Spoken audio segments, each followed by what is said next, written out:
मंजिल क्या है, हौसले क्या है, हौसले हैं तो फिर फासले क्या है। नमस्कार, मैं दीपू एक बार फिर आपके सामने हाजिर। साथियों, हम आज बात करेंगे अपने ब्रेन के बारे में। ब्रेन है वो किस प्रकार काम करता है और किस प्रकार ये अंधविश्वास से मुक्ति दिलाता है, उस तमाम बातों की चर्चा हम करें कि हम अंधविश्वास से घिरे हुए रहते हैं। दिखाई दे रहा है, भूतनियां दिखाई। तो आज हम उनकी भी चर्चा करेंगे कि ये भूत भूतनियां हैं वो किस प्रकार हमें दिखाई देती। साथियों, अपा पढ़ांगा ये अपने खोपड़े के बारे में, मस्तिष्क के बारे में। बॉडी को सीपीयू बोलना, इतना सारा समन्वय कोऑर्डिनेशन का काम करुआ तो ब्रेन करुआ। तो शरीर के ऊपर कंट्रोल, नियंत्रण, समन्वय स्थापित करने का काम होता है वो किसका होता है साथी? का होता है, इस खोपड़े का होता है। आपको पता है, अपन कंकाल तंत्र पढ़े थे उस टाइम, मैंने बताया था कि यह जो अपना खोपड़ा है ये कितने हड्डियों में सुरक्षित रहता है। तो 8 हड्डियों, ऑक्सीपिटल, पेंटल, एथेमोइड, यानी सारी ब्रेन है के अंदर जो 8 हड्डियां हैं उसके अंदर हमारा ये क्या रहता है। और ये मस्तिष्क इन हड्डियों के अंदर सुरक्षित रहता है, जिसके कारण किसी भी प्रकार का भारी आघात लगे तो सहन करने की क्षमता हो सके, सहन करने की क्षमता हो सके। साथियों, आपको पता है मान क्या है? इंटेलिजेंस, बुद्धिमान प्राणी है। वो बुद्धिमान प्राणी है वो इसी खोपड़े के कारण है, इसी खोपड़े के कारण है। ये अपने शरीर का सीपीयू, ये ब्रेन है। और सबसे पहले हम बात करेंगे तंत्र कि हम पढ़ेंगे न्यूरोलॉजी। और न्यूरोलॉजी के अंदर ही तंत्रिका तंत्र का अध्ययन किया जाता है। तो तंत्रिका तंत्र का अध्ययन जिस शाखा के अंदर किया जाता है, न्यूरोलॉजी। न्यूरो का मतलब होता है, अब बात करा तो यानी इसके अंदर बहुत सारी न्यूरॉन होती है। और न्यूरॉन होती है अरबों की संख्या में होती है, अरबों की संख्या में होती है। अरबों की संख्या में न्यूरॉन होने के कारण यानी यह हमारा सबसे बुद्धिमान पार्ट है, शरीर का सबसे बुद्धिमान पार्ट है। इसकी प्रकृति होती है वो ध्रुवीय प्रकृति होती है, यानी बहुत सारी इसके अंदर क्या होती है, न्यूरॉन होती है। और कार्य आपको पता है ये। तो अपन हेडिंग डालेंगे ब्रेन, मस्तिष्क, सॉरी का तंत्र का अध्ययन जिस शाखा के अंतर्गत किया जाता है उस शाखा का नाम है ब्रेन।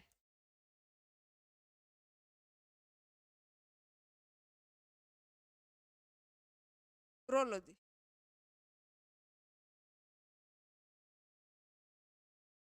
बात करें इसके अंदर न्यूरॉन की, तो न्यूरॉन होती है लगभग 100 अरब 100 अरब न्यूरॉन पाई जाती है। बात करें प्रकृति की, तो प्रकृति कैसी है? प्रकृति ध्रुवीय प्रकृति।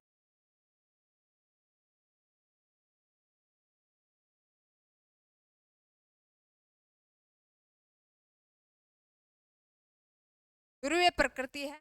और कार्य की बात करें तो यह क्या करता है? शरीर को नियंत्रित एवं समन्वय करने का काम करता है। कार्य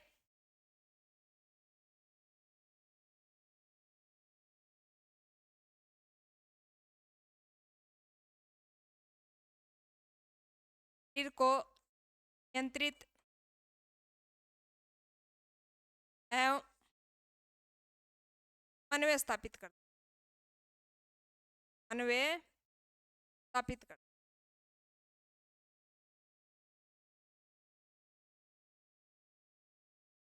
शरीर में क्या करता है?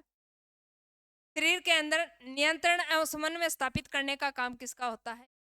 का तंत्र का होता है, न्यूरोलॉजी। बात करते हैं तो शरीर की सॉरी तंत्रिका तंत्र की सबसे छोटी इकाई भी कौन सी है? उसको क्रियात्मक एवं रचनात्मक इकाई कहा जाता है। तो न्यूरॉन क्या है? तंत्रिका तंत्र की सबसे छोटी इकाई है। इस प्रकार मकान की सबसे छोटी इकाई ईंट है, उसी प्रकार क्या है बॉडी के अंदर, बॉडी में भी शरीर की सबसे छोटी इकाई उत्तक होता है। मकान की सबसे छोटी इकाई ईंट होती है, क्योंकि ईंट से मिलकर मकान बनता है। उत्तक से बनकर हमारा शरीर बनता है। उसी प्रकार तंत्रिका तंत्र के अंदर न्यूरॉन होती है, और वो बहुत सारी न्यूरॉन मिलकर किसका निर्माण, हमारी खोपड़ी का निर्माण करती है। इसकी सबसे छोटी इकाई हुई न्यूरॉन। तो न्यूरॉन तंत्रिका तंत्र की सबसे छोटी संरचनात्मक। ये क्वेश्चन बहुत बार पूछा जा चुका है, तो आप अच्छे तरीके से ध्यान में रखना। न्यूरॉन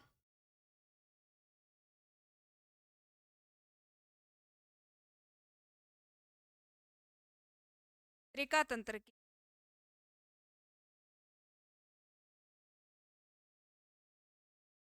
से छोटी रचनात्मक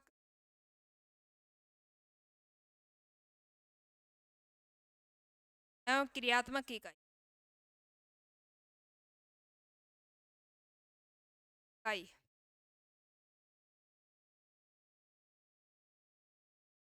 न्यूरॉन क्या है? तंत्रिका तंत्र की सबसे छोटी संरचनात्मक एवं क्रियात्मक इकाई। अब अपन एक बार इसके डायग्राम देख लेते हैं।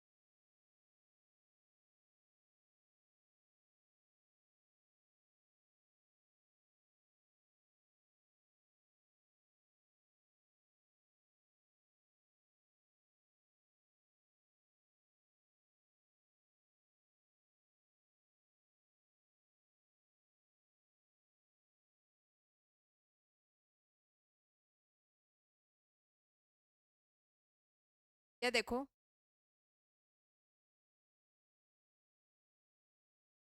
प्रकार की होती, इसकी संरचना होती है इस प्रकार की।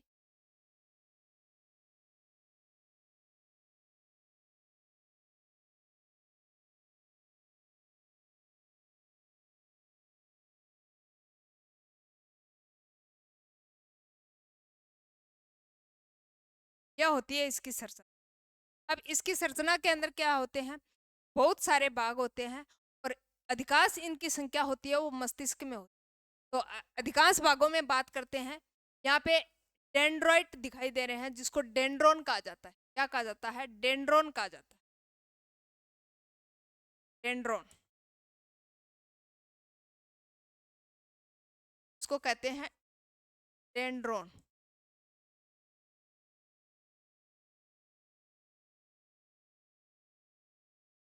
वैसे बोलते हैं इसको डेंड्राइन।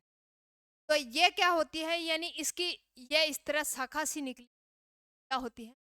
इसकी शाखा सी निकली होती है, और इन शाखाओं को ही क्या कहते हैं? डेंड्रोन कहते हैं। और ये भी क्या है? एक तंत्रिका तंत्र का भाग, डेंड्रोइन।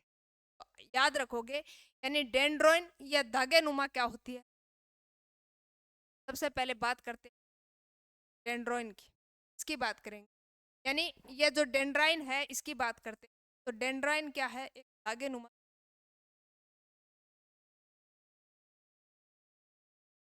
का तंत्र के भाग।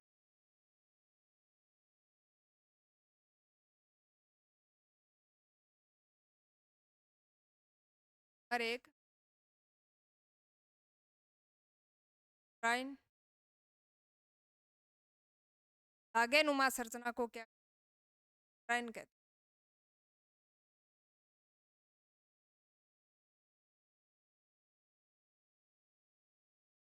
डेंड्राइन कहते हैं। शॉर्ट में लिख दिया है मैंने। धागे नुमा संरचना, यानी ये जो ऐसे ब्रांच सी दिखाई दे रही है, ब्रांचों को ही क्या कहते हैं? डेंड्रोइन कहते हैं। क्या कहते हैं? डेंड्रोइन कहते हैं। अब अपन बात करते हैं कौन से भाग की? न्यूक्लियस। इसके अंदर क्या होता है? केंद्रक होता है, और ये केंद्रक से ही क्या करती है? वितरण करती है। इसी के द्वारा क्या करते हैं? माइटोकॉन्ड्रिया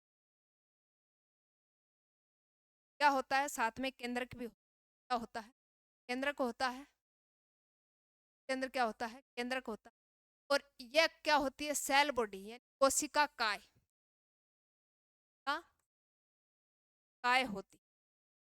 इसके बीच में क्या होती है? कोशिका काय होती है। में क्या होता है? केंद्र होता है, तो क्या करता है? ऊर्जा प्रदान। अब अपन बात करते हैं एक्सोन की। ये ही इम्पोर्टेंट पार्ट है एक्सोन का। अब एक्सोन, अब ये एक्सोन क्या करता है, यानी इसका लंबा सिरा होता है, लंबा लंबे सिरे होते हैं, ये देखो, यानी ये लंबे लंबे सिरे होते हैं, इसको ही क्या कहते हैं, एक्सोन कहते हैं। एक्सोन क्या होता है,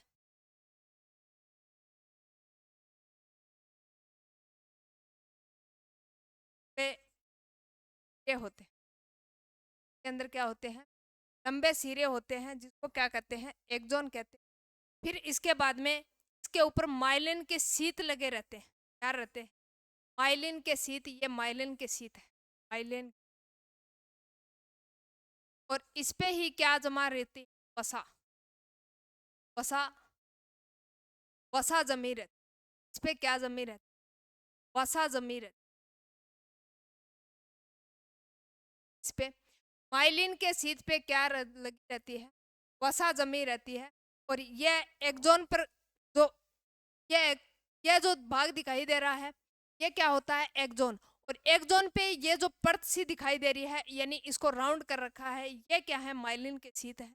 तो एक्सोन भाग पे जो आपको राउंड राउंड सर्कल दिखाई दे रहा है, इसको बोलते हैं के शीत। और इस पे क्या होती है, वसा की परत जमी रहती है। माइलिन शीत क्या होते हैं, एक्सोन पर परत ली, माइलिन, माइलिन,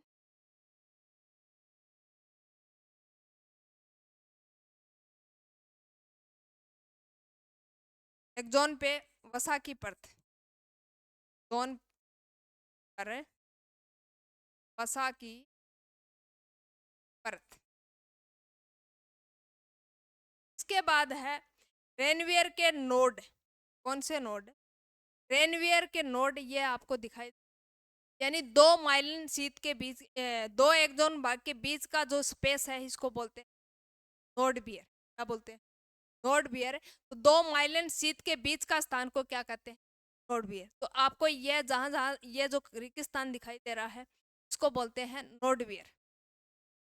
दो माइलिन शीत के बीच का स्थान क्या होता है, 4 नंबर,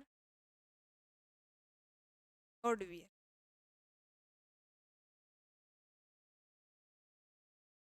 दो एक्सोन के बीच का स्थान, यानी दो एक्सोन के बीच के स्थान को क्या कहते हैं, नोड बियर कहते हैं। दो एक्सोन बीच का स्थान, इसका आप ध्यान में रखोगे, यानी ये एक्सोन भाग दिखाई दे रहा है, एक्सोन पार्ट है अलग अलग, इनके बीच का जो ये आपको स्पेस दिखाई दे रहा है, इसको ही बोलते हैं, क्या बोलते हैं, रेनवियर नोड। तो दो माइलिन शीट्स के बीच के स्थान को क्या कहते हैं, नोड वियर कहते हैं। क्यों, क्योंकि एक्सोन पे क्या रहते हैं, माइलिन शीट पे क्या होता है, वसा का जमाव होता है। और वसा का जमाव, आप दो माइलिन शीट बोल दो या दो एक्सोन बोल दो, एक ही बात है, क्योंकि एक्सोन पे ही माइलिन शीट लगे रहते हैं, एक्सोन पे ही क्या लगे रहते हैं, माइलिन शीट पे वसा का जमाव होता है। तो आप एक्सोन के दोनों पार्टों के बीच में ये स्पेस है, इसको रेनवियर नोड बोल सकते हो, या दोनों माइलिन के बीच के स्थान को भी क्या बोल सकते, रेनवियर नोड। तो इसके ऑब्लिक करके आप लिख सकते हो,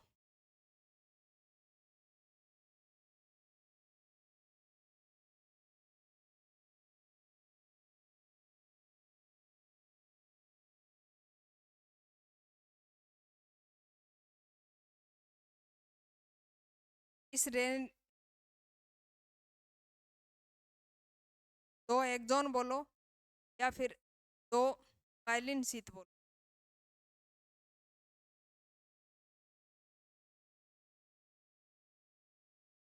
दो माइलिन शीत के बीच का स्थान बोलो, चाहे दो एक्सोन के बीच का स्थान को क्या कहते हैं, नोड। यह बात को आप अच्छे से ध्यान रखना। एक होती है इसके अंदर श्वान कोशिका, और श्वान कोशिका ही इसके अंदर होती है, केंद्रक के अंदर होती है। ये क्या करती है, ऊर्जा प्रदान। तो यानी आप इसको बोल सकते हो श्वान कोशिका बोल सकते हो। और ये जो सेल बॉडी है, जिसको कोशिका काय बोलते हैं, इसका ही नाम क्या है, श्वान कोशिका। तो ये भी आप ध्यान में रखना। एक होता है इसके अंदर फिर क्या लगे रहते हैं, स्नेप्स लगे रहते हैं, क्या लगे रहते हैं, यहाँ इसमें दिखा, ये रहा, या जो लास्ट के अंदर जो ट्रांसमीटर होता है, न्यूरो ट्रांसमीटर, उसके पास में क्या लगे रहते हैं, सिनेप्सेस। क्या लगे रहते हैं, सिनेप्सेस लगे रहते हैं। और ये सिनेप्सेस क्या है, दो तंत्रिकाओं के बीच का स्थान। दो तंत्रिकाओं के बीच के स्थान को क्या,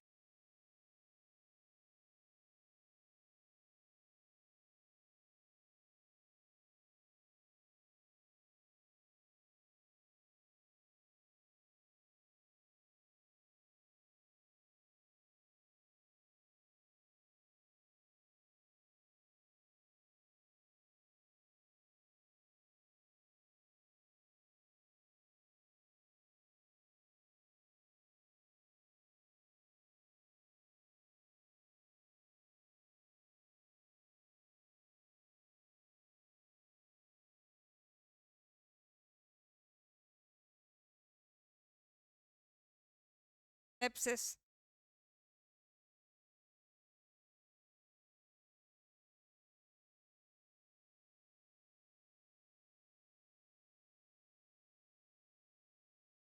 दो तंत्रिकाओं के बीच का स्थान।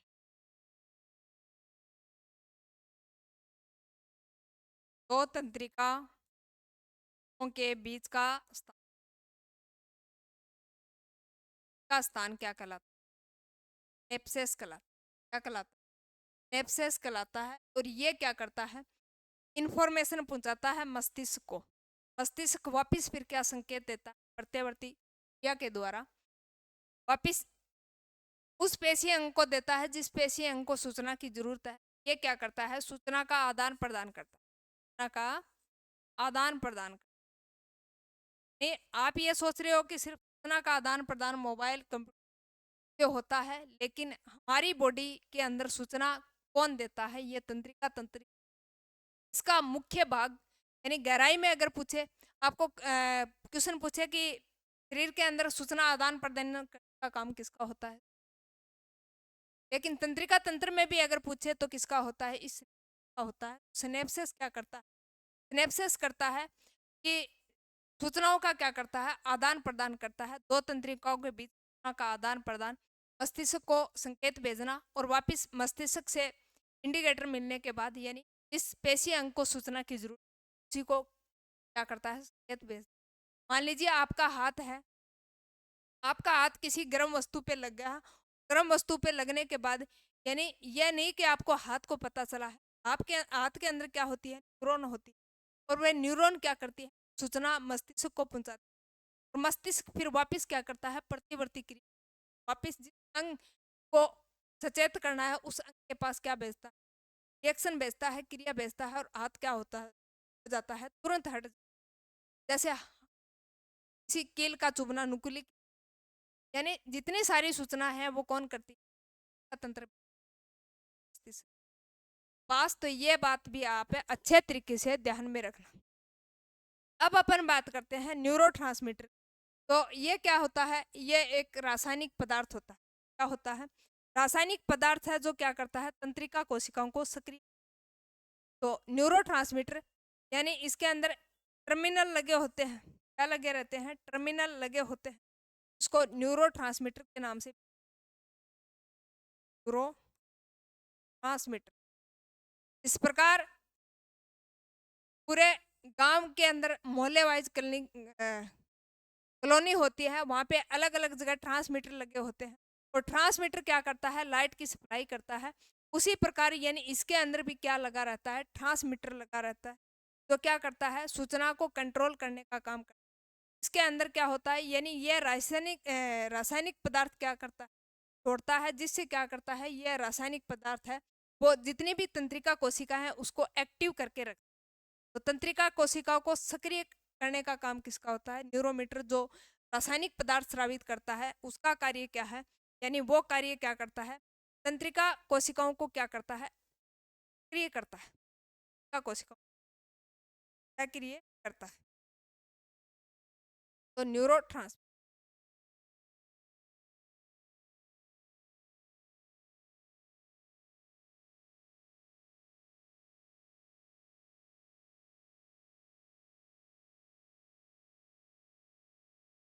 वे रासायनिक पदार्थ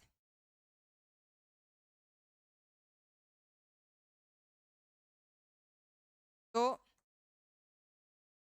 कोशिका को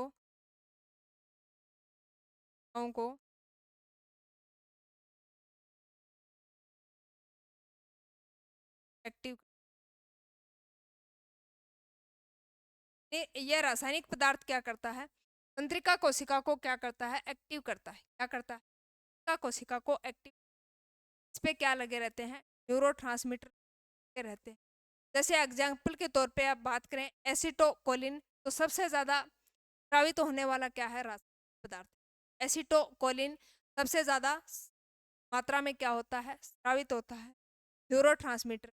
और जैसे एपिनेफ्रिन, नॉर एपिनेफ्रिन आपने ग्रंथियों के अंदर पढ़ा था, यह क्या करता है, संकटकालीन परिस्थिति का क्या कर रहा है, तो संकटकालीन न्यूरोट्रांसमीटर भी कहा जाता है। और एपिनेफ्रिन जैसे डोपामिन है, आर्जिनिन है, ये क्या है, यानी ड्रग्स में जो इस्तेमाल किए जाते हैं पदार्थ, उसका भी श्रावण कौन करता है, यह न्यूरोट्रांसमीटर। तो कई प्रकार के रास्ते, जैसे हिस्टामिन आपने पढ़ लिया है, तो ये क्या करता है, एलर्जी में प्रयुक्त होता है, एलर्जी में प्रयुक्त होता है। तो एसिटोकोलिन से स्रावित होने वाले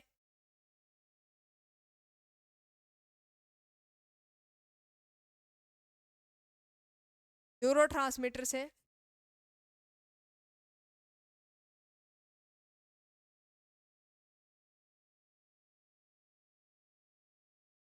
स्रावित होने वाले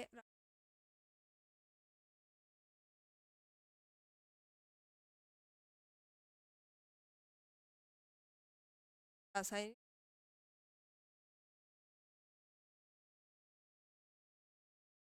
कौन कौन से, एसिटोकोलिन, कोलिन, यह सबसे ज्यादा मात्रा में क्या होता है, स्रावित होता है एसिटोकोलिन।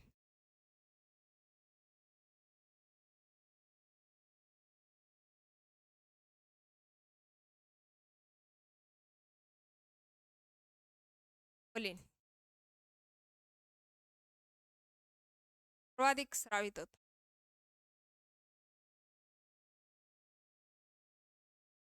सर्वाधिक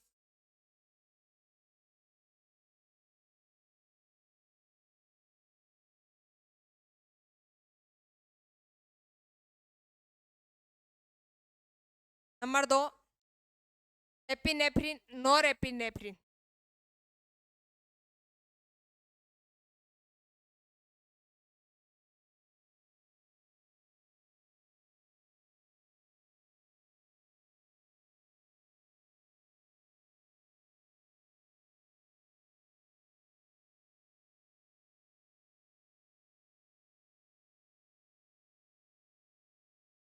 संकटकालीन इसके बारे में हम डिटेल से पढ़ चुके हैं। कालीन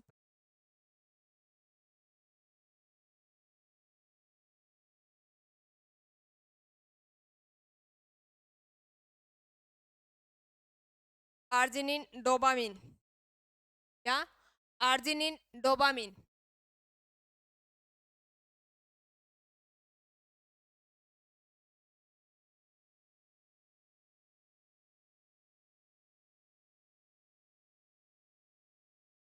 आर्जिनिन डोपामिन ड्रग सेवन में,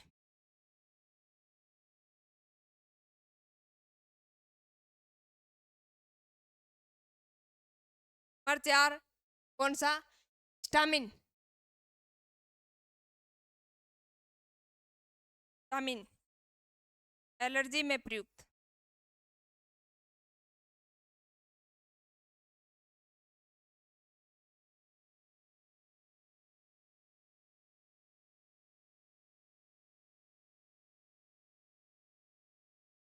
एलर्जी में प्रयुक्त। तो ये रासायनिक पदार्थ हैं जो न्यूरो ट्रांसमीटर से क्या होते हैं, स्रावित होते हैं, ये बात भी आप ध्यान में रखना। अब अपन बात करते हैं तंत्रिका तंत्र के भागों की, और तंत्रिका तंत्र में भाग होते हैं केंद्रीय तंत्रिका तंत्र, एक परिधीय तंत्रिका तंत्र होता है और तीसरा होता है स्वायत्त तंत्रिका। तो तंत्रिका तंत्र के मुख्यतः कितने भाग होते हैं? 3 भाग होते हैं। केंद्रीय तंत्रिका तंत्र, परिधीय तंत्रिका तंत्र, स्वायत्त तंत्रिका। Central nervous system, autonomous nervous system, parietal nervous system. यानी केंद्रीय तंत्रिका तंत्र है वो कितने प्रकार का होता है?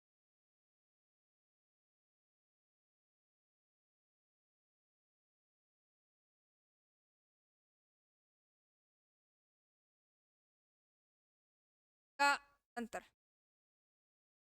प्रकार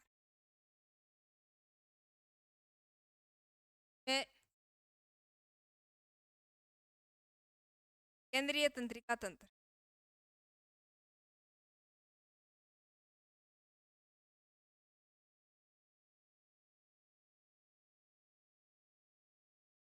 नंबर 2 परिधीय,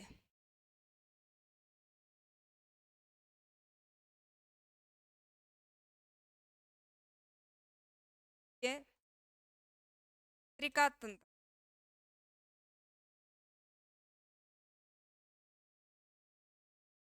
नंबर 3 स्वायत्त ऑटोनॉमस नर्वस सिस्टम।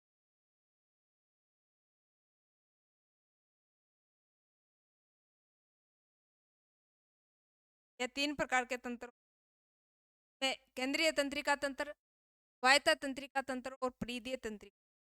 अब अपन बात करते हैं केंद्रीय तंत्रिका तंत्र की बात करेंगे। सबसे पहले कौन से तंत्र? केंद्रीय तंत्रिका तंत्र की बात करें। और साथियों, ये तंत्रिका तंत्र का सबसे मोस्ट इंपॉर्टेंट पार्ट है केंद्रीय। हेडिंग डालेंगे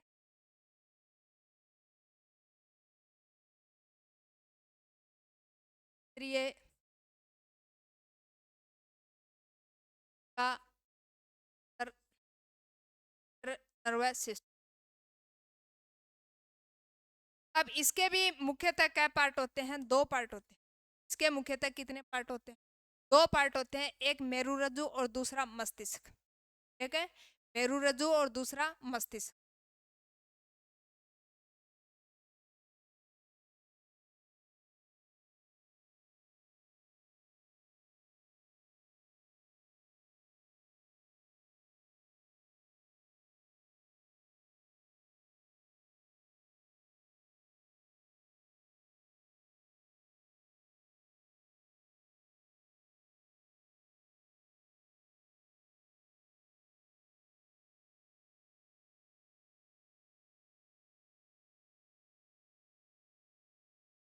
मेरुरज्जु, मस्तिष्क।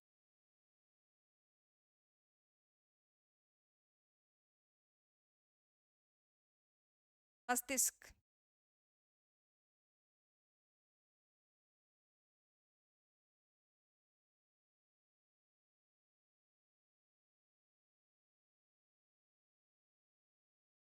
अब मेरुरज्जु के अंदर क्या होती हैं? 31 तंत्रिकाएं होती। क्या होती है? 30 जोड़ी मेरु तंत्रिकाएं होती। और ये क्या करता है? प्रतिबंधित और अप्रतिबंधित क्रिया को क्या बढ़ावा देता है? प्रतिबंधित क्रिया की बात करें तो प्रतिबंधित क्रिया के अंदर जैसे आप गाड़ी चला रहे हो और गाड़ी ये तो है नहीं कि आपने जन्म से ही आती ही आपने जन्म लिया और आप जन्म लेकर ही गाड़ी सीख ही जन्म लिए हो, ऐसा नहीं है। यानी ये जो क्रिया कर रहे हो, गाड़ी चलाना है, डांस सीखना है।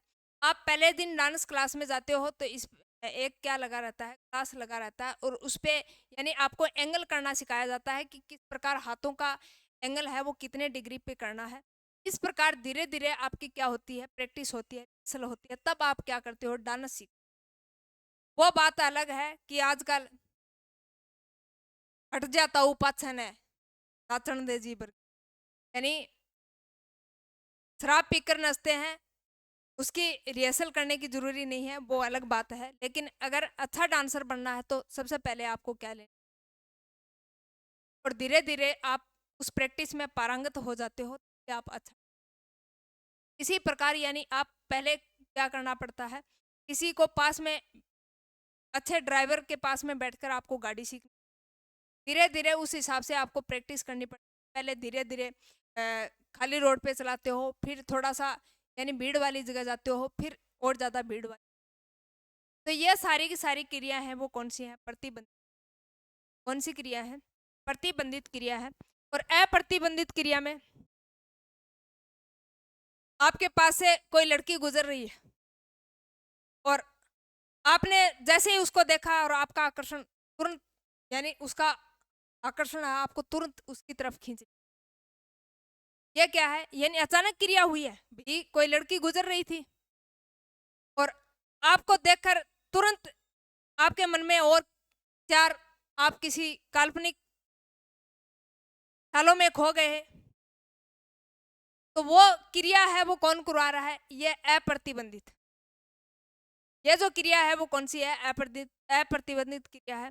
इस प्रकार यानी आप कई बार बैठते हो और आप अलग विचारों में, अलग ख्यालों में खोए हुए हो, तो आप टांग पर टांग धरकर कई बार पलंग पे या खाट पे बैठकर पैर हिलाते हो, कुर्सी पे बैठ के पैर हिलाते हो, कुर्सी पर बैठ के पैर पे पैर धर के, या फिर सोते हो तो पैर पे पैर धर के सोते हो।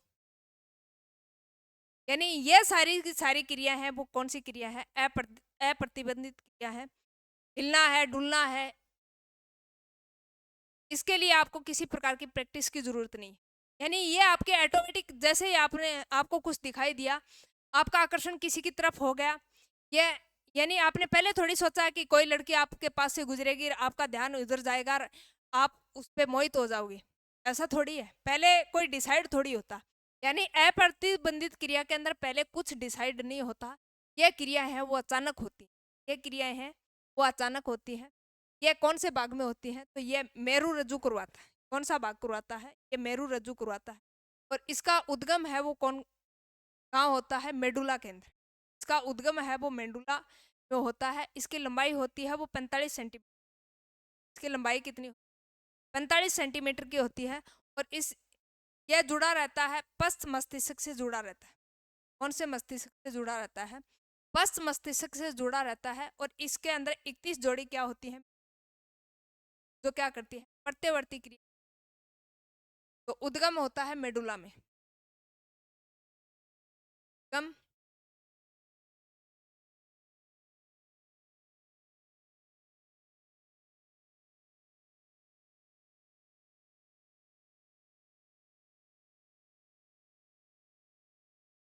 उद्गम कहाँ हुआ? मेडुला के अंदर उद्गम हुआ। लंबाई होती है इसकी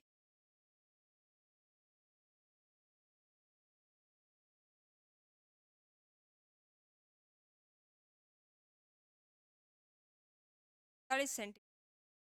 लंबाई होती है 40 सेंटीमीटर। और ये पश्च मस्तिष्क से क्या रहता है? जुड़ा रहता है। पश्च मस्तिष्क जुड़ा रहता है।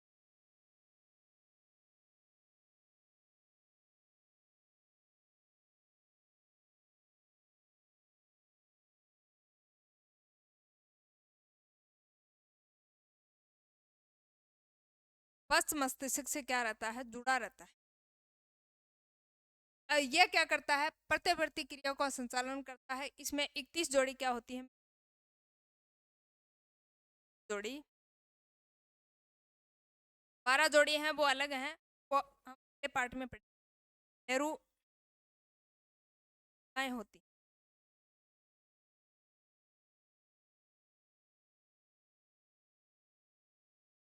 30 जोड़ी क्या होती है? मेरु तंत्रिकाएं होती है। यह क्या करती है? यानी प्रत्यवर्ती क्रिया का संचालन करती है। प्रत्यवर्ती क्रिया यानी सूचना भेजती है और सूचना को तुरंत इस पेशी के पास भेजती है जिस पेशी को उसकी, तो यानी ये प्रत्यवर्ती चाप क्रम का क्या करती है? धारण करती है। प्रत्यवर्ती चाप क्रम यानी सबसे पहले ग्राही अंग जिस पे, इस वस्तु पे आपकी अंगुली टिकी है, जैसे मान लीजिए आपके नुकुली कोई कील गड़ गई और कील गड़ते ही आपका ये ग्राही अंग कौन है? अंगुली। यानी अंगुली के आपको कील, तो ये अंगुली क्या करती है? तुरंत सूचना को भेजती है। यानी जो स्वेदी न्यूरॉन होते हैं उनके पास भेजती है। और स्वेदी न्यूरॉन किसके पास भेजती है? मेरु रज्जु के पास भेजती है। और मेरु रज्जु क्या करती है? मेरु रज्जु प्रेरक न्यूरॉन के पास भेजती है।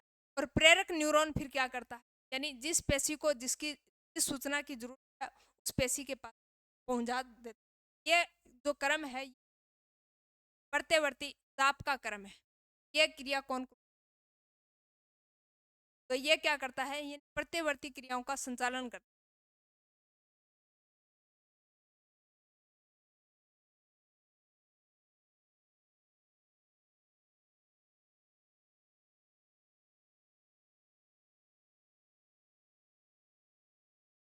क्या का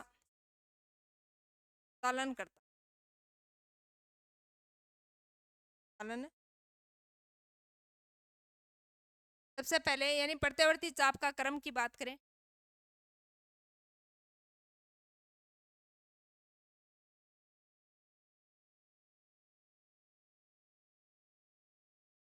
प्रत्यवर्ती चाप का क्रम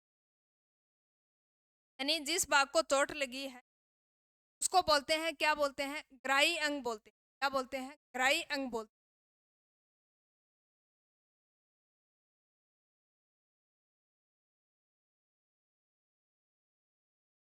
और ये ग्राही अंग किसके पास भेजता है, स्वेदी न्यूरॉन के पास भेजता है।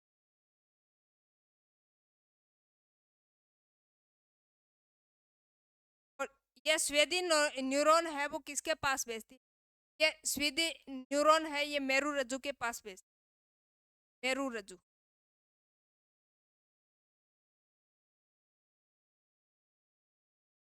और मेरू रज्जु क्या करता है, फिर मेरू रज्जु एक प्रेरक न्यूरॉन होता है उसको भेजता है सूचना, प्रेरक न्यूरॉन।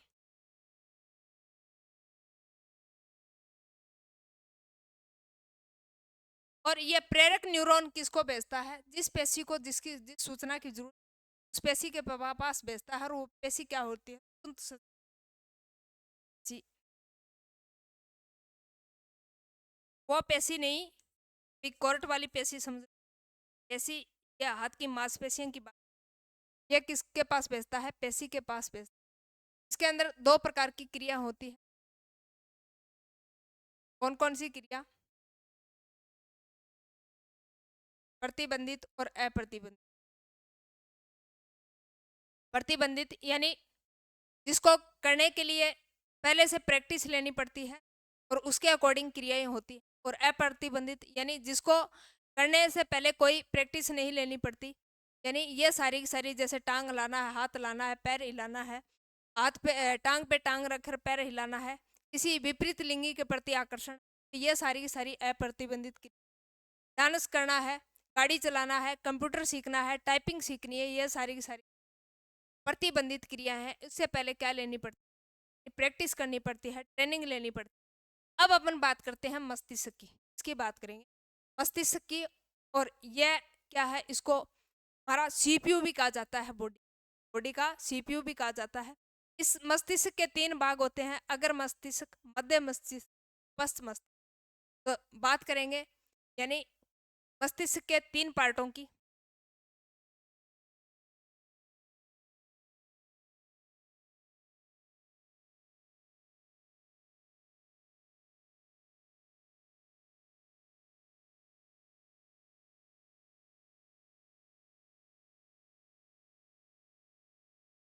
अगर मस्तिष्क,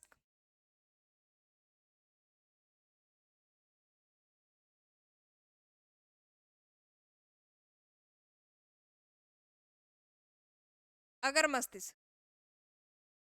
दूसरा मध्य मस्तिष्क, मध्य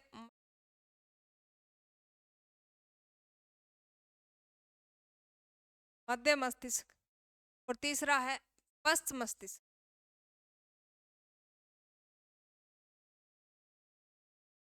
अगर मस्तिष्क, पश्च मस्तिष्क और मध्य मस्तिष्क, ये तीन पार्ट हैं किसके, मस्तिष्क। बात करते हैं अगर मस्तिष्क की, तो अगर मस्तिष्क फिर दो भागों में डिवाइड होता है, एक होता है परमस्तिष्क और दूसरा होता है डाइएनसीफेलोन।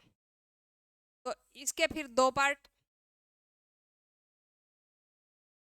अगर परमस्तिष्क, परमस्तिष्क, नंबर दो डाइएनसीफेलोन, फेलोन, डाइएन ये कौन से मस्तिष्क के भाग हैं? अगर मस्तिष्क के भाग हैं, अगर मस्तिष्क के दो भाग, परमस्तिष्क, डाइएनसीफेलोन। फिर डाइएनसीफेलोन के फिर दो भाग हैं, एक थैलेमस और दूसरा क्या है, हाइपोथैलेमस। थैलेमस और हाइपोथैलेमस कौन से के भाग? डाइएनसीफेलोन के भाग। डाइएनसीफेलोन के इसमें सेरिब्रम आ जाता है।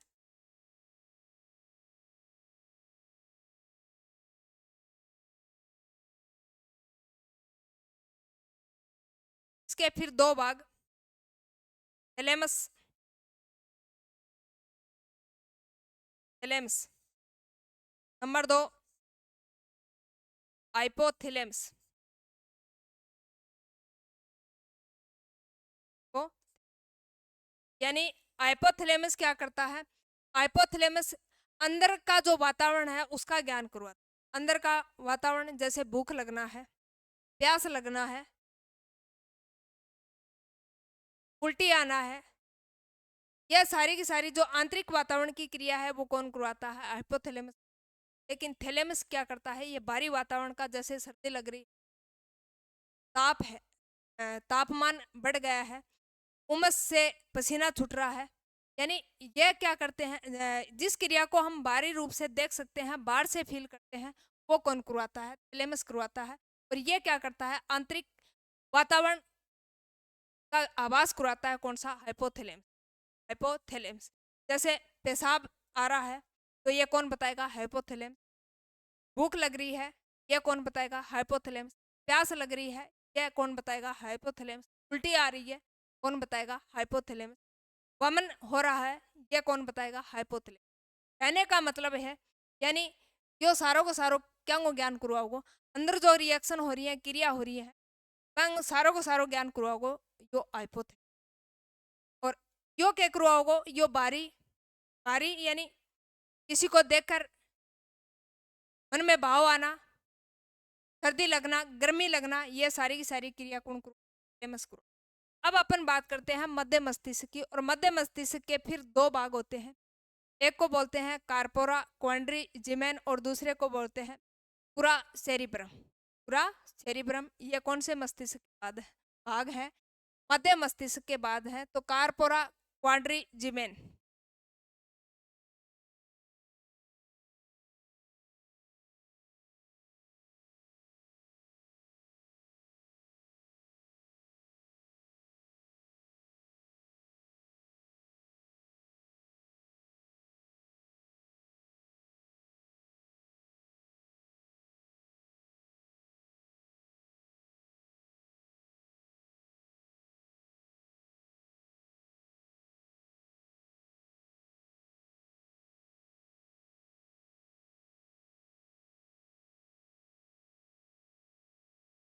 कार्पोरा क्वाड्रिजिमेन ये किसका भाग है? मध्य मस्तिष्क का भाग है। एक होता है क्रू सेरिब्रम, दूसरा क्रू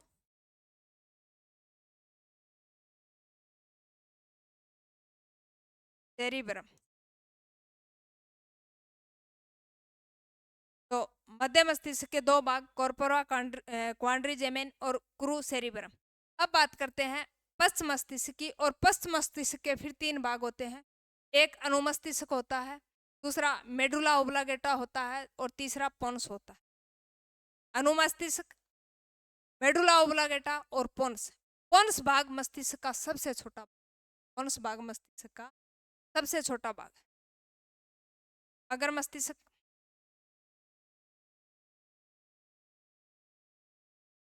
आ नहीं रहा है तो अपन ऐसे सीधे करके नंबर एक पोन्स, नंबर दो मेडुला ओब्लांगेटा,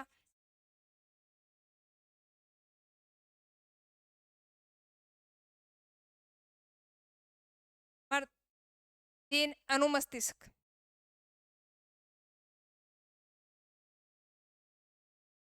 इन तीनों से मिलकर पश्च मस्तिष्क बनता। अब देखो, यानी अपन बात कर रहे हैं केंद्रीय तंत्रिका तंत्र, तो आपने याद होना चाहिए केंद्रीय तंत्रिका तंत्र। और केंद्रीय तंत्रिका में दो भागों में डिवाइड करा, एक मेरुरज्जु और दूसरा मस्तिष्क। बात करते हैं मेरुरज्जु की, तो इसके अंदर 31 जोड़ी क्या होती हैं? तंत्रिकाएं होती हैं। और ये 31 जोड़ी मेरु तंत्रिकाएं होती हैं। ये क्या करती है? प्रतिवर्ती क्रियाओं का संचालन करती है, सूचनाओं का क्या करती है? आदान प्रदान करती है। और इसके अंदर क्या होता है, यानी इसका जो उद्गम स्थल है वो मेडुला से होता है। कौन से भाग से होता है? मेडुला से होता है। इसके अंदर ही प्रतिबंधित और अप्रतिबंधित क्रियाएं होती है।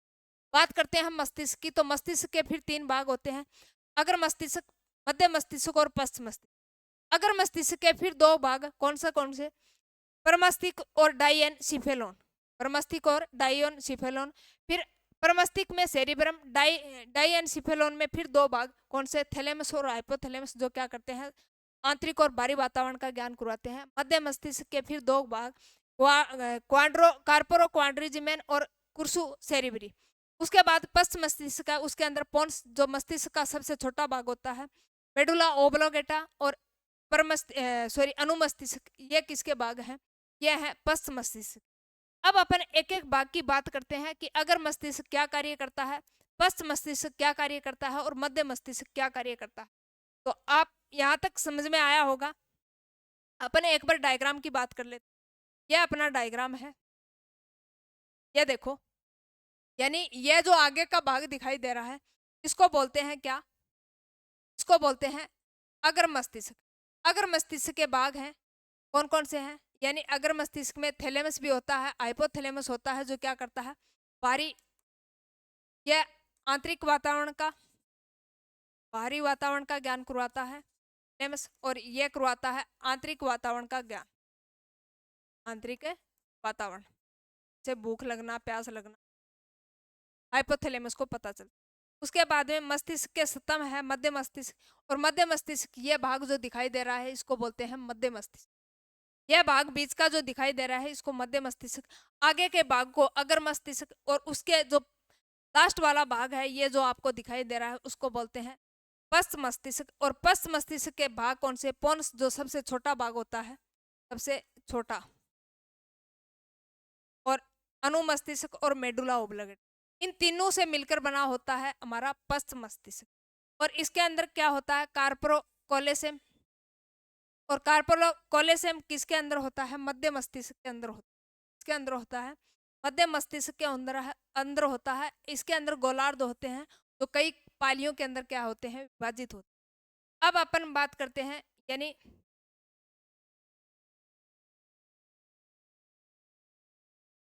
अब आप बात करांगा अगर मस्तिष्क। तो अगर मस्तिष्क का, यानी ये क्या है? सबसे बड़ा भाग है मस्तिष्क में।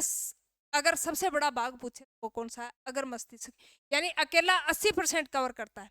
मस्तिष्क का अकेला कितने परसेंट कवर करता है?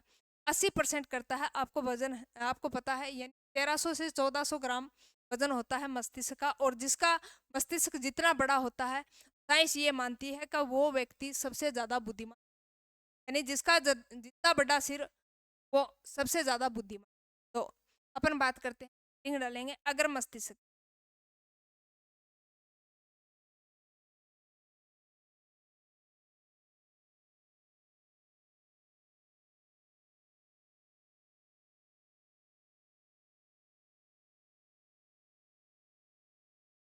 मस्तिष्क का सबसे बड़ा भाग है, सबसे बड़ा,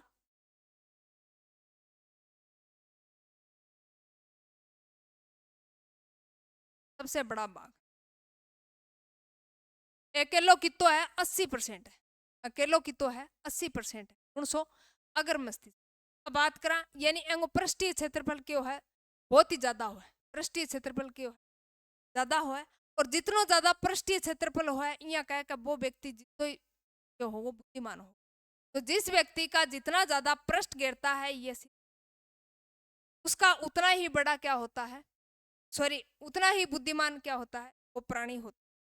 अगर मस्तिष्क के अंदर, यानी यह भाग जिसका बड़ा है, जिस व्यक्ति के अंदर यह भाग बड़ा है अगर मस्तिष्क, उसका मतलब वह व्यक्ति क्या है? सबसे बुद्धिमान व्यक्ति। तो जिस सबसे ज्यादा, यानी जो सबसे ज्यादा पृष्ठीय क्षेत्रफल घेरता है, कौन सा? अगर मस्तिष्क, वो व्यक्ति सबसे ज्यादा बुद्धिमान। पृष्ठीय क्षेत्रफल जितना ज्यादा, व्यक्ति क्या है? उतना ही बुद्धिमान होता है। पृष्ठीय क्षेत्रफल जितना ज्यादा, यानी कहना का मतलब है ओ जम सौ ज्यादा बड़ो होगो नहीं, वो आदमी उतो ही बुद्धिमान होगो। तो सीधो यो ही अर्थ है। पृष्ठीय क्षेत्रफल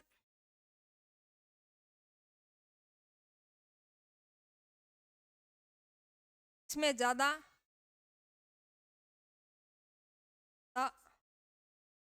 है व्यक्ति उतना ही उतना ही अधिक बुद्धिमान।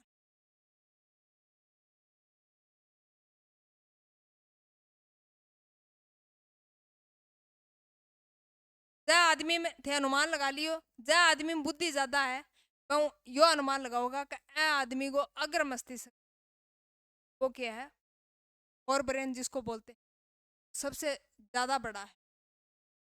अब थाने क्या अनुमान लगाना है या कोनी थे यहाँ अनुमान लगा लियो सिर जंगो ज्यादा बड़ो है वो बुद्धिमान नहीं। सिर के अंदर कौन सा पार्ट अग्र मस्तिष्क, अगर अग्र मस्तिष्क जिसके अंदर ज्यादा बड़ा है कि बुद्धि कितनी ज्यादा। यह दो गोलार्धों में बटा रहता है, दो गोलार्धों में बटा रहता है और ये दो गोलार्ध आपस में किससे जुड़े रहते हैं कार्पस कोलेसोम से जुड़े रहते हैं। ये कार्पस कोलेसोम ही क्या होता है इसको मजबूती प्रदान करता है। यह क्या होता है दो गोलार्धों में विभक्त होता है।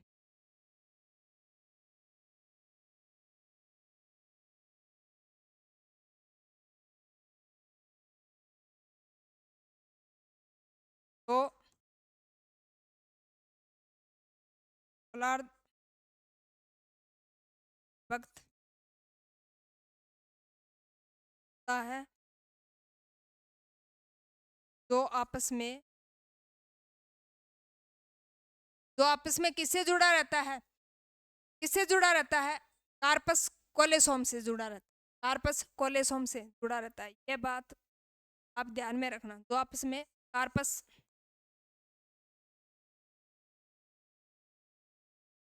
कोलेसोम से जुड़ा रहता है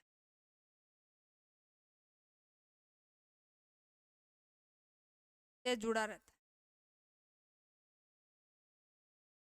और टाबरो एक राज की बात हो रहा है, यानी जिस व्यक्ति का आपने कई बार सुना होगा कि फलानो व्यक्ति है वो उड़िया हाथों काम एंगो मतलब फलानो व्यक्ति उड़िया हाथों काम करे तो बेंगो दिमाग कौन सो काम करेगा यानी छुड़ियो करेगा। कहने का मतलब है इसका बायां भाग काम करता है उसका दायां मस्तिष्क क्या रहता है प्रभावी, और जिसका दायां भाग ज्यादा काम करता है उसका बायां मस्तिष्क ज्यादा प्रभावी, यानी जो काम करता है उसका अपोजिट यानी दाएं भाग से कार्य करने वाले व्यक्ति का बायां भाग क्या करता है कार्य करता है। यह बात आप अच्छे तरीके से ध्यान में रखें और यही मस्तिष्क करवाता है।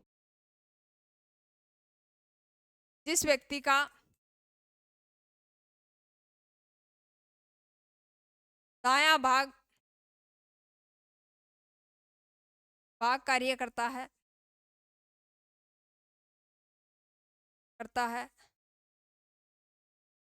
उसका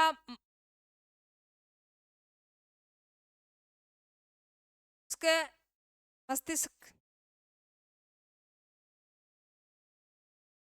मस्तिष्क का बायां भाग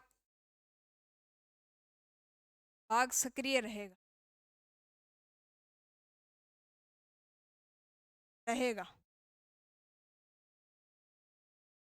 तो याद रखियो जो व्यक्ति उड़िया हाथों लिखा है एंगो मतलब बेंगो सूड़ियो दिमाग काम और जय व्यक्ति को सूड़ियो हाथ काम कर रहे एंगो मतलब बेंगो दिमाग उड़ियो काम कर रहे। तो जिस व्यक्ति का दायां भाग कार्य करता है उस व्यक्ति का उस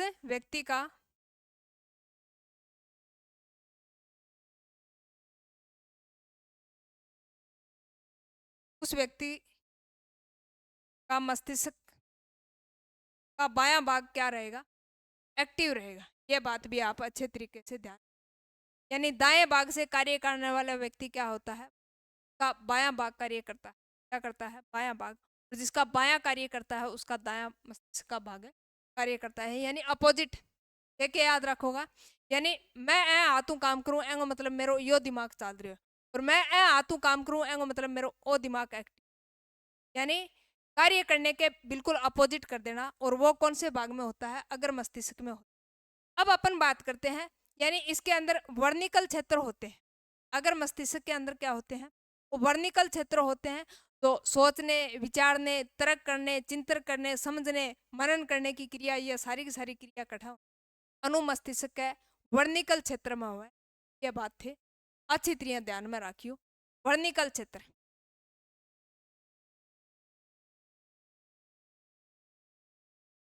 वर्निकल क्षेत्र, वर्निकल क्षेत्र में ये ध्यान में रखना है। वर्निकल क्षेत्र का ये बात ध्यान में रखना, सोचने, विचारने, मनन करने, समझने, चिंतन करने, ये सारी की सारी क्रिया किसमें? इस वर्निकल क्षेत्र में। सोचने, विचारने, सोचने, विचारने, समझने,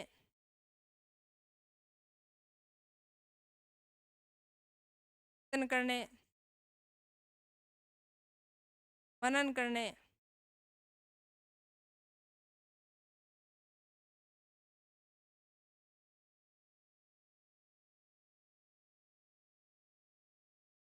क्या होती।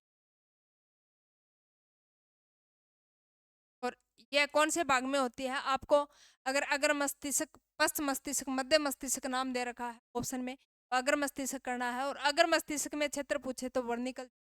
और यह वर्निकल क्षेत्र में साथियों कई बार दोष होते हैं।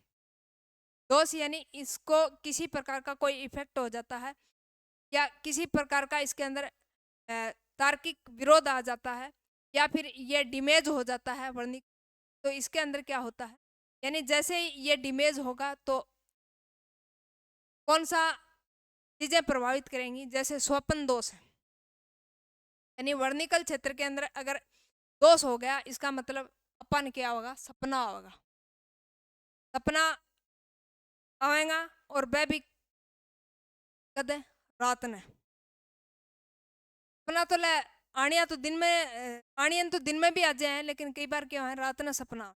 तो रात ने सपना आवे, और रात ने सपने में पेशाब कर देना, वो भी यही क्षेत्र को दोष हो। इस वर्णिकल क्षेत्र का ही दोष होता है। अगर आप स्वप्न में पेशाब करते हो, अगर निंदा के अंदर थे उठ के चालो, तो निंदा में उठ के चालनो, सपने में पेशाब करनो, तरह तरह का सपना आना, और भूत भूतनी दिखे, बस सारी की सारी इस दोष के कारण, इस अगर मस्तिष्क के वर्णिकल क्षेत्र में अगर दोष आ जाता है, तो भूत भूतनिया दिखेगी। जब पसीनो आओगो, क्या होगो? पसीनो आओगो। कई बार अगर रात्रि में आप सो रहे हो, पूरा अंधेरा है, और अंधेरे का मायने थाने घूघरा की आवाज सुनाई दे, तो कई कुआरा पित्तर है बन घूघरे की आवाज सुनाई दे, घूंघरू की आवाज सुनाई दे, जबत क्या होगा? रज्जी होगा। क्या होगा? रज्जी होगा।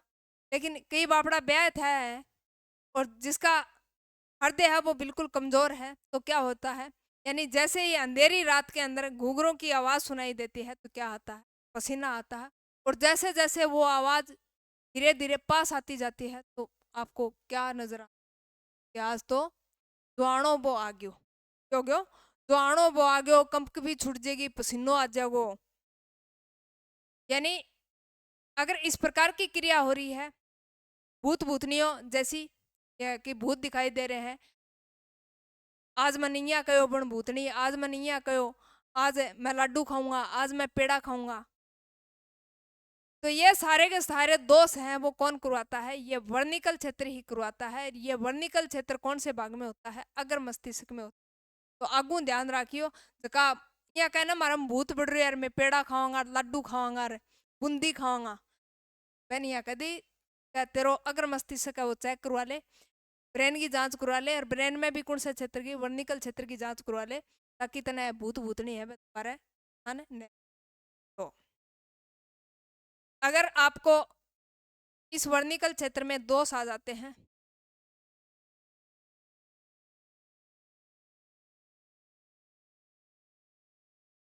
वर्णिकल क्षेत्र दोष,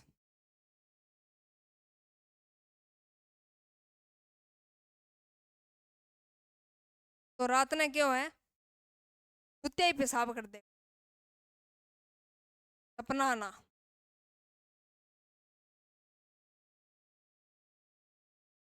सपने में पेशाब आना।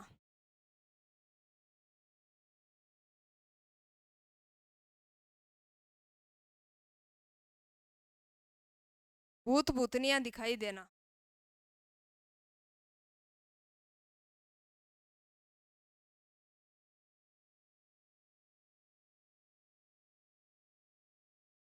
यह सारा दोष किसका है, इस पर निकल।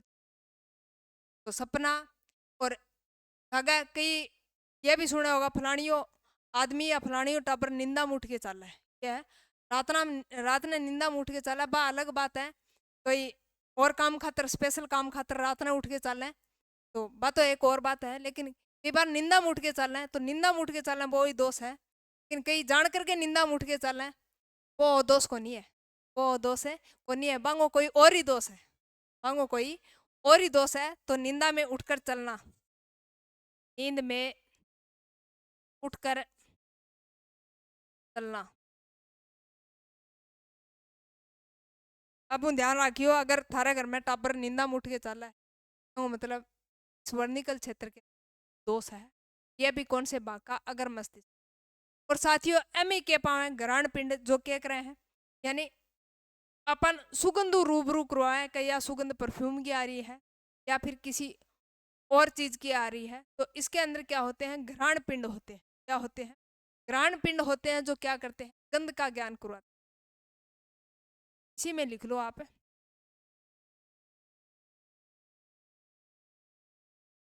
घ्राण पिंड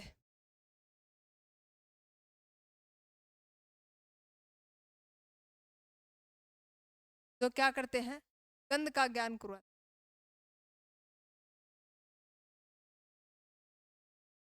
गंध का ज्ञान करवाते।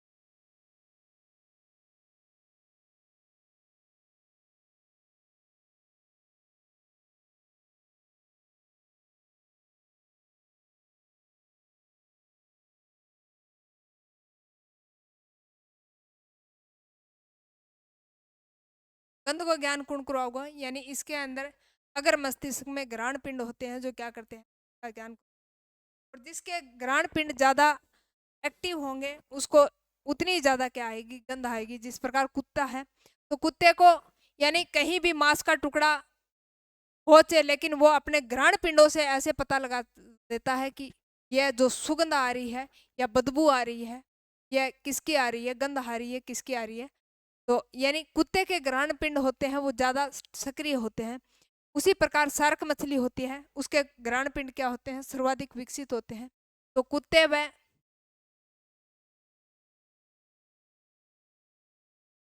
शार्क मछली, कौन सी मछली, शार्क मछली,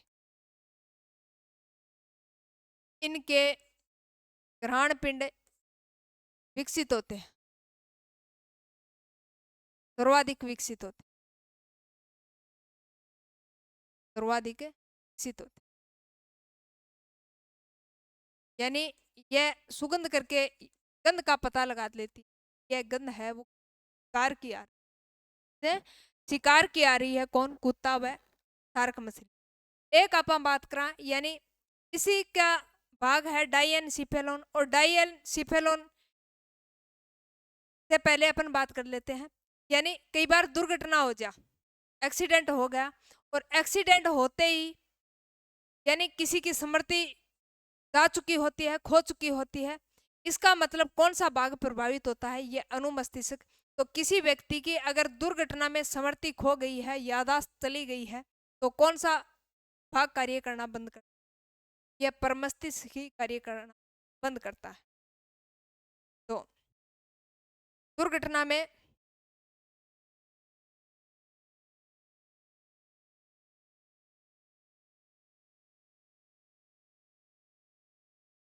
व्यक्ति की स्मृति या यादाश्त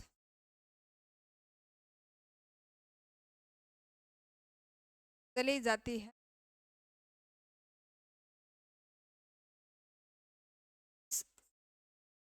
मस्तिष्क अगर मस्तिष्क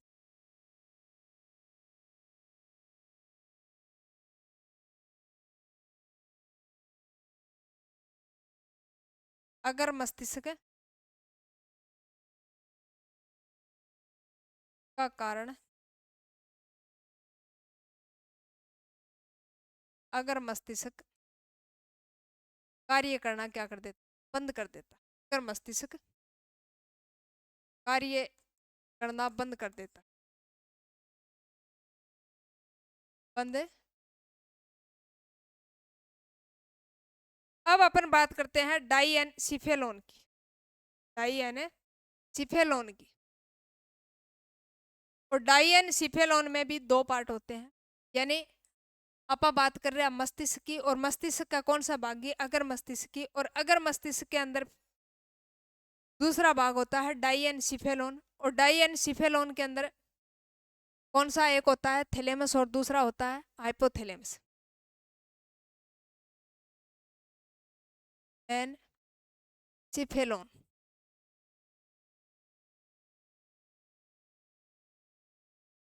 इसके फिर दो पार्ट, थैलेमस, और ये थैलेमस क्या करता है, ये थैलेमस बाहरी वातावरण का ज्ञान करवाता,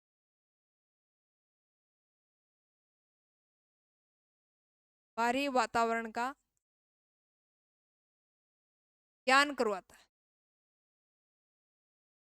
अपन बारू कोई चीज को पतो लागेगो, एगो मतलब यो कौन सो भाग एक्टिव है, थैलेमस भाग एक्टिव है।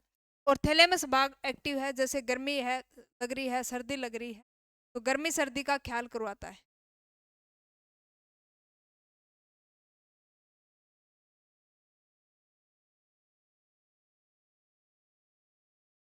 यानी बाहरी वातावरण में जो क्रिया हो रही है। दूसरा भाग है हाइपोथैलेमस, और ये क्या करता है, आंतरिक वातावरण का ज्ञान करवाता है, आंतरिक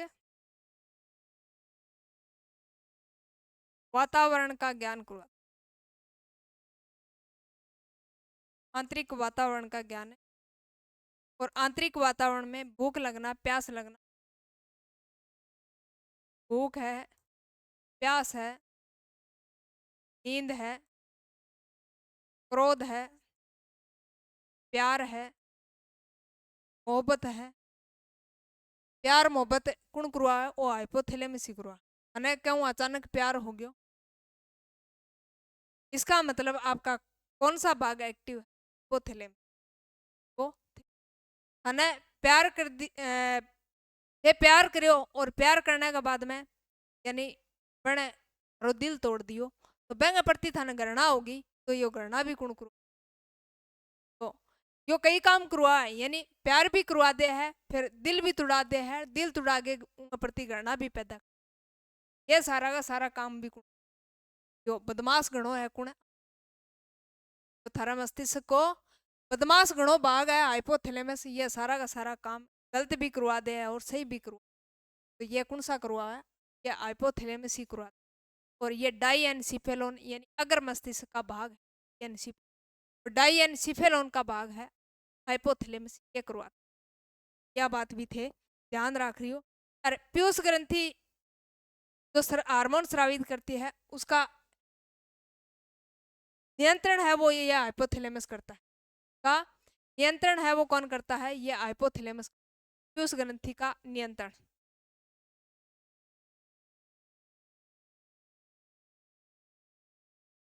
पीयूष ग्रंथि का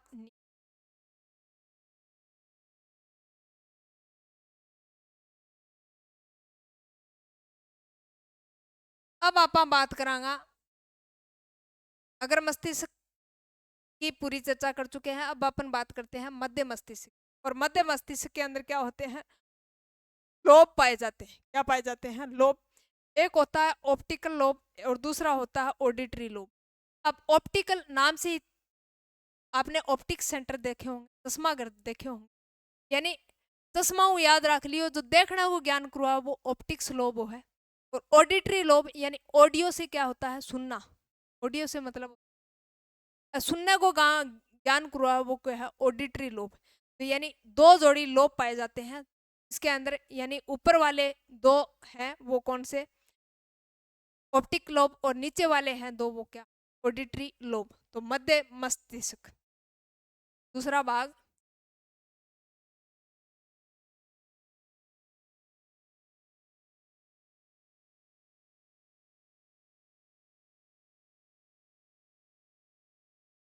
मध्य मस्तिष्क,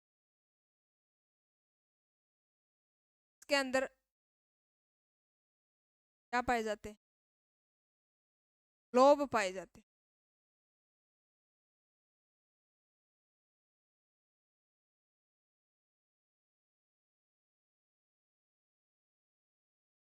ऑप्टिक लोब,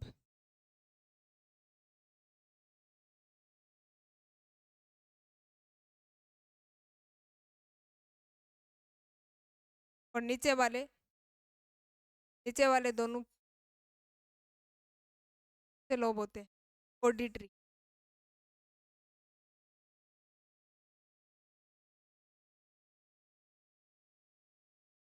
यह क्या करता है,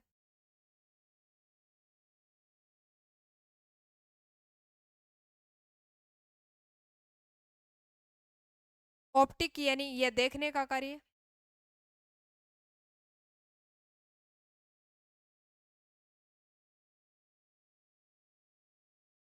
देखने का कार्य, और यह क्या करता है, सुनने का कार्य। तो मध्य मस्तिष्क में क्या पाए जाते हैं, दो जोड़ी लोब पाए जाते हैं, और दो जोड़ी लोब के अंदर यानी ऊपर वाले होते हैं वो ऑप्टिक लोब होते हैं, और ऑप्टिक से याद रखना चश्मा, और चश्मा से याद रखना चश्मा देखने के लिए काम में ली जाती है। यानी जिसकी दृष्टि कमजोर है उसको क्या करते हैं, फिर चश्मा से क्या करते हैं, नहीं, ठीक करते हैं। जिसको निकट दृष्टि दोष है, दूर दृष्टि, हाइपोथैलेमस, मायोपिया, ये सारी की सारी चीज़ा हो रही है। एंगा मतलब आपा के चेक करवाऊंगा, आँख चेक करवाऊंगा, और आँख चेक करवाऊंगा तो आपा ऑप्टिक्स हाउस में जाऊंगा, और जहाँ पे चश्मा क्या की जाती है, चश्मा दी जाती है, और चश्मा से क्या करते हैं, हम देखने का कार्य करते हैं। देखने को काम करवाओगे ये ऑप्टिक लोब है। और जो ऑडिटरी लोब यानी आप ऑडियो सुनते हो, गाना सुनते हो, तो ऑडिटरी लोब से याद रखना जो सुनने का कार्य करवाता है वो कौन सा करवाता है, ये ऑडिटरी लोब करवाता है। अब अपन बात करते हैं कौन से मस्तिष्क, पस्त मस्तिष्क की। और पस्त मस्तिष्क यानी इसके अंदर तीन भाग होते हैं, अनुमस्तिष्क, पोन्स और मेडुला ओब्लोगेटा। तीसरा भाग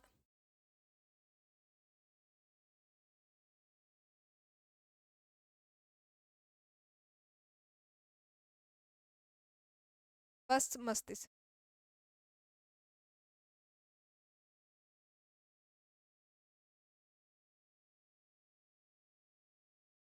यानी ये तीन भागों से मिलकर बना होता है। इसके अंदर क्या होता है, अनुमस्तिष्क होता है। क्या होता है, अनुमस्तिष्क होता है।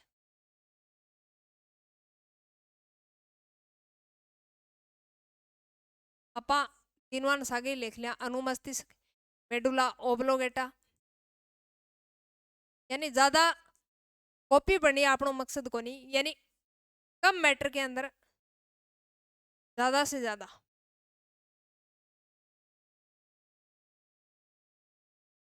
ओब्लोगेटा। और तीसरा कौन सा, पोन्स, यानी मस्तिष्क का सबसे छोटा भाग। ये तीनों मिलके क्या निर्माण करें, ये तीनों मिलके निर्माण करें पश्च मस्तिष्क। ध्यान में रख लियो। यानी इसके कौन कौन से पार्ट होते हैं, अनुमस्तिष्क होता है, मेडुला ओब्लोगेटा होता है, और पोन्स होता है। ये तीन भाग जब मिले जब के बने हैं पश्च मस्तिष्क बने। ये याद रखोगा। आप लोग गेलड़ो स्थिर है वो क्या बना है, अगर मस्तिष्क अनुमस्तिष्क मिलेगो, मेडुला ओब्लोगेटा मिलेगो, और पोन्स मिलेगो, ये तीन भाग मिल जाएगा जब के बन जाएगा आप लोग, यानी मस्तिष्क का पिछला भाग बन जाएगा।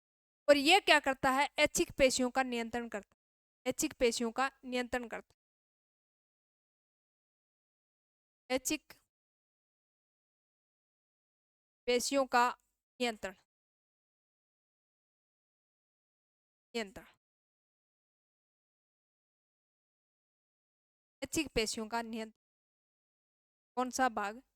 पश्च मस्तिष्क है, वो क्या करता है? ऐच्छिक पेशियों का क्या करता है। और जिस व्यक्ति ने शराब पी रखी है उसका कौन सा भाग कार्य करना बंद कर देता है? यानी लगातार अगर बहुत ज्यादा शराब पी ली है तो उसका कौन सा भाग कार्य करना बंद?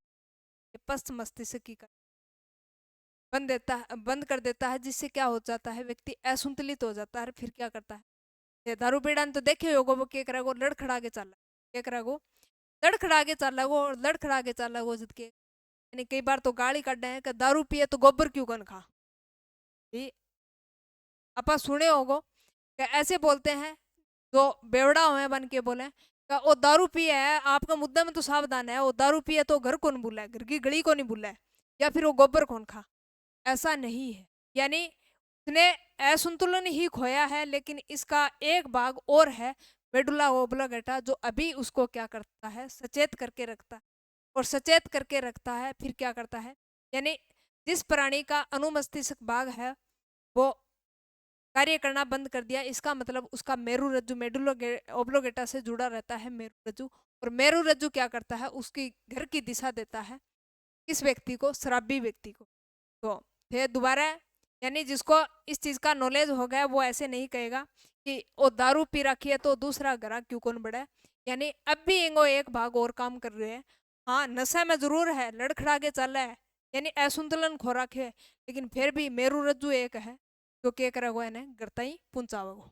तो शराबी व्यक्ति, जो एल्कोहल पीने वाले व्यक्ति हैं, जो असंतुलन खो जाते हैं, वो इसी कारण होता है। तो एल्कोहल पीने से यही भाग क्या हो जाता है, असंतुलित हो जाता है, और व्यक्ति क्या करता है, लड़खड़ा कर चलता है। तो आप ध्यान में रखना, एल्कोहल पीने से यही भाग क्या होता है, प्रभावित होता है।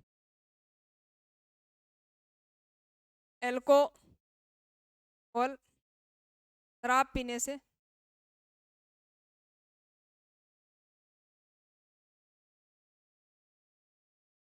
व्यक्ति का कौन सा भाग है, असंतुलित हो जाता है? यही भाग का मतलब, यानी पश्च मस्तिष्क, यही भाग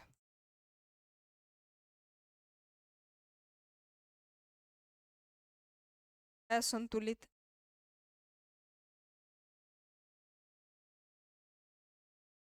हो जाता है,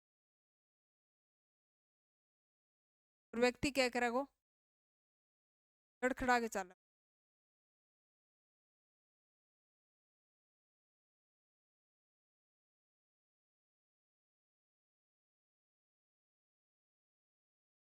यानी गर्गोराज तो क्यों कौन बोल रहा है वो, यानी अब भी एंगो एक मस्तिष्क को भाग एक और एक्टिव है, जो क्या करता ही पहुंचाओ। अब एक होता है मेडुला ओब्लोगेटा, और मेडुला ओब्लोगेटा के अंदर जो क्रिया होती है वो सारी की सारी अनैच्छिक क्रिया पर। जैसे अनैच्छिक क्रिया में हृदय की धड़कन, यानी हृदय की धड़कन आपकी इच्छा पर निर्भर करे, कौन करे? जद ये थोड़ी है क्या, थारो जद जी करो धड़कनों शुरू कर दियो, और जद जी करो धड़कनों बंद कर दियो, ऐसा नहीं है। ऐसा नहीं है। तो हृदय की धड़कन ये कौन करवाता है? मेडुला ओब्लोगेटा, यानी अनैच्छिक क्रिया है, इस पर इसका कोई अपना नियंत्रण नहीं है। ये कौन करवाता है? ये मेडुला ओब्लोगेटा। जैसे वमन है, ब्लड प्रेशर है, रक्तदाब है, उबासी लेना है, नेत्र की जो ये जो पलक है ये झपकियां लेती है, और श्वसन की क्रिया, ये सारी की सारी कौन करवा है? ये मेडुला ओब्लोगेटा, मेडुला ओब्लोगेटा।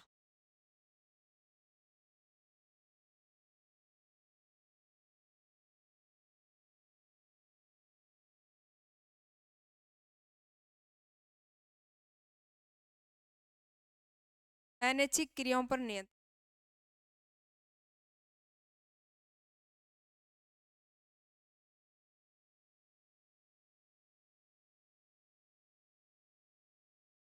अनैच्छिक क्रियाओं पर नियंत्रण मेडुला ओब्लोगेटा करवाता है। कौन सा करवाता है? Medulla oblongata. अनैच्छिक क्रिया में ब्रैकेट में लिख लो, धड़कन है, श्वसन है, हृदय की धड़कन, श्वसन क्रिया, उबासी आना,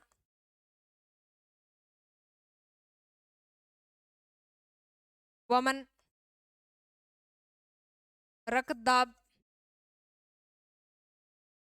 ये सारी की सारी एक क्रिया कुण करवावे है? यह मेडुला ओब्लांगेटा करवावे है। और एपरिकेव है, यानी मेडुला ओब्लांगेटा का इस पर क्या होता है? तो यह सारी की सारी जो क्रिया है, जैसे लार आना है, उल्टी आना है और आंखें का झपकना, ये सारी की सारी अनैच्छिक क्रिया है जो किसके द्वारा नियंत्रित की जाती है? मेडुला ओब्लांगेटा के द्वारा नियंत्रित। अब अपन बात करते हैं, छींक आना है, हिचकी आना है, ये भी यही करवाता है, पे भी इसका ही नियंत्रण होता है। अब अपन बात करते हैं पोनस की। तो पोनस भाग्य है, ये क्या करता है? घबराहट किस में एक्टिव होता है? अगर किसी चीज की बॉडी के अंदर घबराहट हो रही है, इसका मतलब इस घबराहट से बचाने का काम कौन करता है? पोनस। तो यह श्वसन पे नियंत्रण जरूर करता है, लेकिन श्वसन के साथ साथ किस पे नियंत्रण करता है? ये नियंत्रण करता है, यानी मुख्यतः शरीर के अंदर होने वाली घबराहट। तो ये क्या करता है? यानी घबराहट किस में क्या होता है? एक्टिव होता है। कौन सा भाग? पोनस भाग। और वैसे ये मस्तिष्क का सबसे छोटा भाग है, पोनस।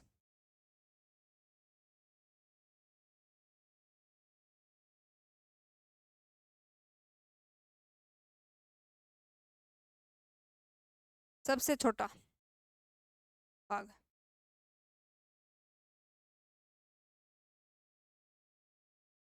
घबराहट किस में?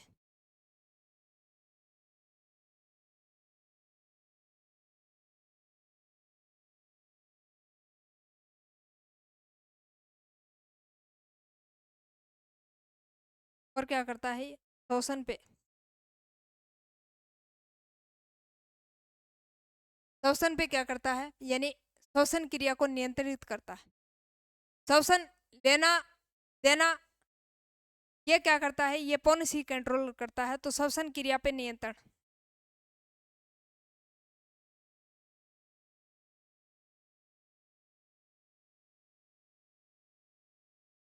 श्वसन क्रिया पे नियंत्रण। अब नियंत्रण यो करेगो, लेकिन श्वसन रोकना, यानी आप रोके रख सकते हो क्या? नहीं रोके रख सकते। अगर रोकोगे तो आपका राम नाम सत्य हो जाएगा। तो रोके नहीं रखते, यानी श्वसन को रोकना बंद करना, ये यानी अनैच्छिक क्रिया नहीं है, यानी आपकी इच्छा पर डिपेंड नहीं है, लेकिन इस पे श्वसन क्रिया पे कंट्रोल करने का काम होता है, वो पोनस का होता है। पोनस का होता है। तो अपन बात करी आज मस्तिष्क की, और मस्तिष्क का कौन सा पार्ट के आप जिक्र करो? तो यानी ये एक बार और देख लो, ये फेराइटल लोब है और ये ऑक्सीपिटल लोब है। यानी हमारा मस्तिष्क है वो 8 हड्डियों के अंदर सुरक्षित रहता है, और इन्हीं हड्डियों के अंदर ये फेराइटल है, ऑक्सीपिटल है, फ्रंटल है, ये सारी की सारी क्या है? हड्डियां हैं। उससे ही लोब बन गए, और इसके अंदर ऑडिटरी लोब है, ऑप्टिकल लोब है, जो मैंने बता दिया है। ये सेरिब्रम है, इसकी चर्चा करेंगे हम कल की क्लास में। और मेडुला ओब्लोगेटा, यानी ये क्या करता है? हमारी अनैच्छिक क्रिया पर नियंत्रण करता है। कौन? Medulla oblongata. और ये पोन्स मैंने बता दिया है, यानी हम तमाम बातों की चर्चा कर चुके हैं। तो अपन पढ़ रहे थे मस्तिष्क के बारे में, और मस्तिष्क से पहले हमने तंत्रिका तंत्र के बारे में पढ़ा, और तंत्रिका तंत्र के बाद में हमने उसके भागों की चर्चा करी।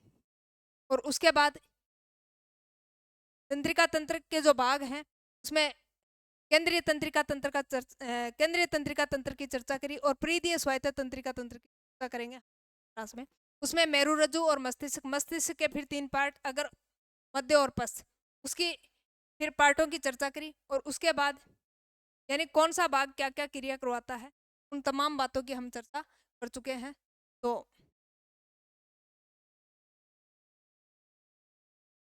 आशा व उम्मीद करते हैं आपको अच्छे से समझ में आया होगा। धन्यवाद साथियों, मिलते हैं नेक्स्ट।